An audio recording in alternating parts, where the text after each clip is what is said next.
хотел Западна Франция. Намираме се пред един от най-старите средновековни замъци. Тази сутрин ще направим една мощна комбинация за крака и дупе. Много бърза, от напади и подходи.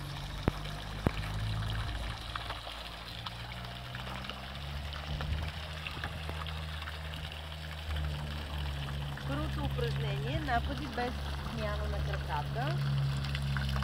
Да загрееме хубаво. По 15 повторения на крак.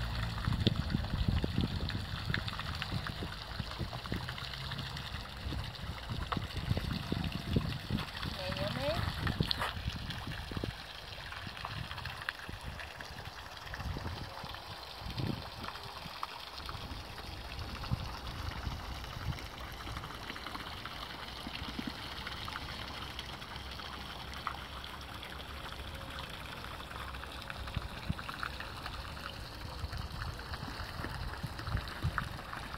Второто упражнение е напад скок. Трябва да внимавате, защото има по-голяма вероятност от контузии. По 5 повторения. Скачайте високо.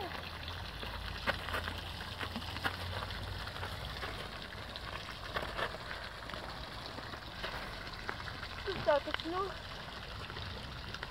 И третото упражнение е махове в ходу с мах назад. Може да